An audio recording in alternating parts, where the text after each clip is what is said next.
বন্ধুরা আজকে সকাল সকাল কোথাও একটা বেরিয়ে পড়েছি। এখন বাজে 7টা। এখন আছি আমি স্টেশনে। তো আমি আর বর, এই যে বর দেখো গিয়ে বসে পড়েছে।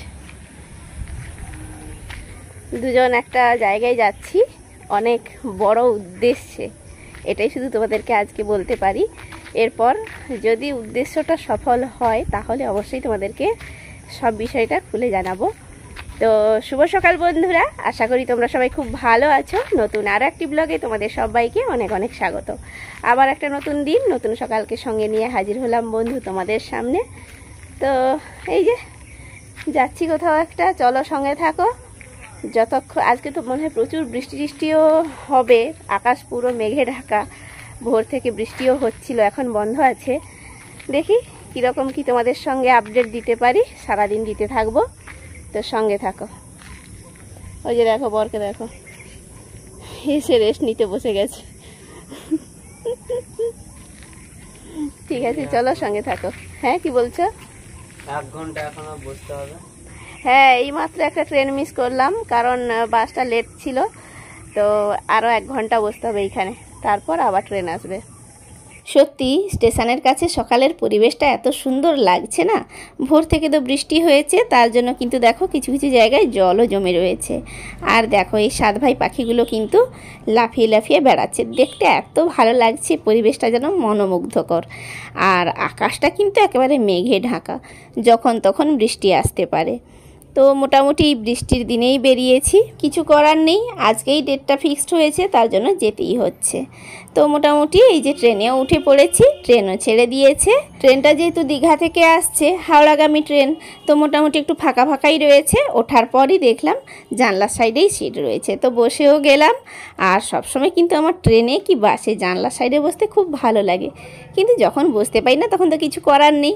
তো যাই হোক, আজকে সাইডে বসতে পেরেছি, ভালোই লাগছে। আর তোমাদের সঙ্গে একটু ভিডিওটাও শেয়ার করতে পারছি। আর একটু লক্ষ্য করলেই বুঝতে পারবে আমাদের এখানকার স্টেশনগুলোর নাম কিন্তু প্রায় ঐতিহাসিক নাম, মানে স্বাধীনতা সংগ্রামকে কেন্দ্র করেই কিন্তু স্টেশনগুলোর নাম দেওয়া হয়েছে। যেমন এই মুহূর্তে যে স্টেশনটাতে আমরা ঢুকছি, সেই স্টেশনটার নাম হচ্ছে শহীদ মাতঙ্গিনী। আর যে স্টেশনে আমরা উঠেছি ট্রেনে, সেই স্টেশনটার নাম হচ্ছে দেশপ্রাণ। আর এর পরের স্টেশনটা হচ্ছে লবণ সত্যাগ্রহ। ঠিক যেন মেট্রো স্টেশনের মতো। মেট্রো স্টেশনে যেমন সব ঐতিহাসিক নাম দেওয়া রয়েছে, আমাদের এদিকে ট্রেনের স্টেশনেও কিন্তু ঐতিহাসিক নাম। শুনতে কিন্তু খুব ভালো লাগে, তাই না?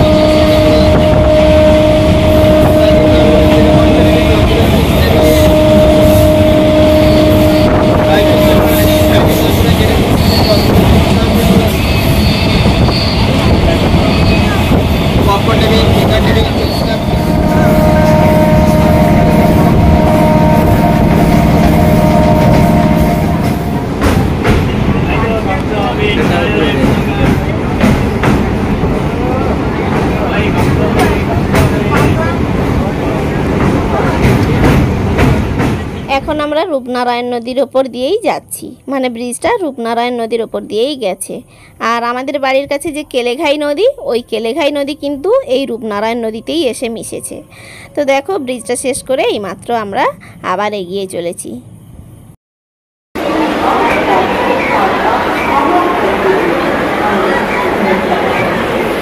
হাওড়া স্টেশনে শুধু ভিড়টা দেখো, মানে ট্রেন থেকে নেমে আমরা আসতে পারছি না, এত ভিড়।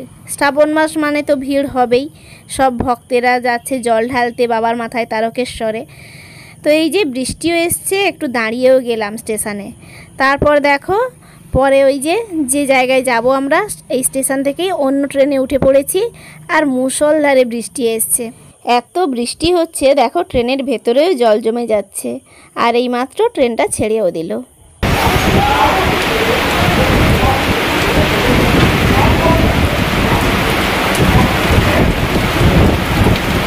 সত্যি বৃষ্টির দিনে কিন্তু এইভাবে ট্রেনে করে কোথাও আর যাওয়াও হয়নি, এটাই কিন্তু প্রথম।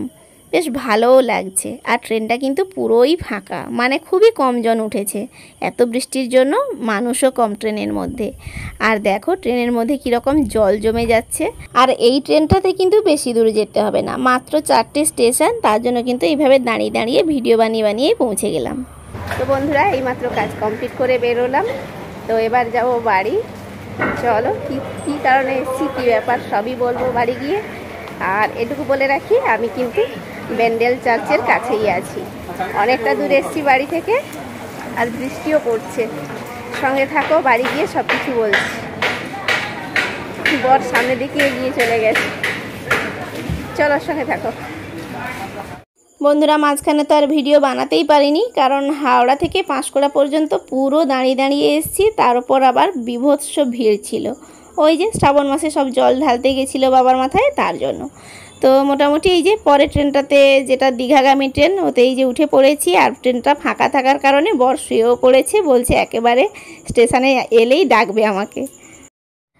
বন্ধুরা কালকে তো বাড়ি আস্তে আস্তেই প্রায় রাত 11:30 বেজে গেছিলো। তার জন্য আর তোমাদের সামনে আসতে পারিনি, আসার মতো এনার্জিও ছিল না। তো যাই হোক, আজকে বসলাম তোমাদের সঙ্গে কথাগুলো শেয়ার করব বলে। আসলে আমি ভিডিওটা শুরু করার সময়ই বলেছি একটা খুব বড় উদ্দেশ্যে কোথাও একটা যাচ্ছিলাম। তারপর মাঝখানে বললাম যে আমি ব্যান্ডেল চার্চের কাছে ছিলাম।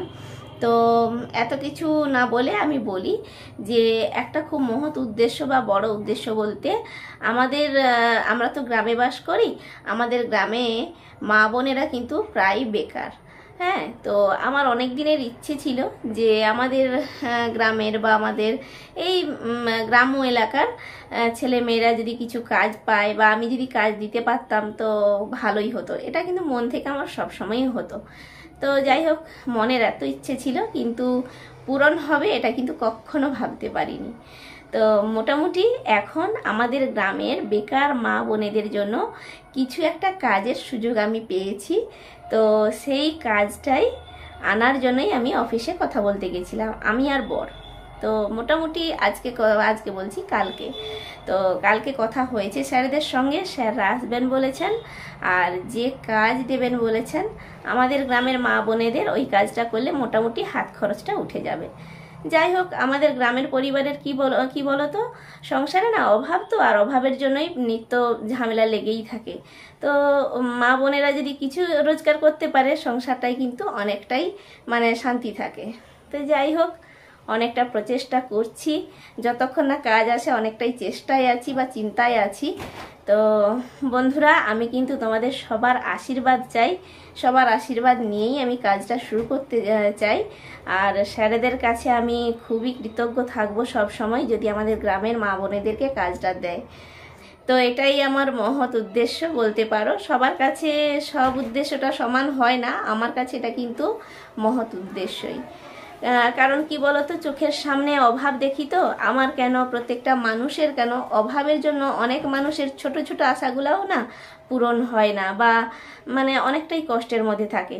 তো তার জন্য যদি কিছু করতে পারা যায় অনেকটাই ভালো হবে। তো বন্ধুরা আমি অবশ্যই আবারও বলবো, তোমরা সবাই আশীর্বাদ করো যেন গ্রামের মা বোনেদেরকে কাজগুলো এনে দিতে পারি। আর বেশি বড় করব না ভিডিওটা। বেশি বড় বলতে আজকের ভিডিওটা খুব একটা বড়ও হয়নি, মানে যেটুকু ছোট ছোট ক্লিপস দিতে পেরেছি। কারণ কি বলো দেখি, প্রচুর বৃষ্টি হচ্ছিল। তো যাই হোক, সঙ্গে থাকো বন্ধুরা, আমি সব রকম আপডেট দিতে থাকবো পরপর। আর আমার ডেলি ব্লগও কিন্তু আসছে। বেশ কিছুদিন হলো আমি কিন্তু ব্লগ দিচ্ছি না, এই কারণেই আমি খুব ব্যস্ত ছিলাম। তো এই কারণে আমি ব্যস্ত থাকবো, কিন্তু তোমাদের সঙ্গে ডেলি ব্লগও যেমন শেয়ার করব, আর এইসব কাজও কিন্তু তোমাদের সঙ্গে আমি শেয়ার করতে থাকবো। তো চলো বন্ধুরা, আজকের মতো এটুকুই। সবাই সুস্থ থেকো, ভালো থেকো, সাবধানে থেকো। দেখা হচ্ছে নেক্সট ব্লগে। টাটা।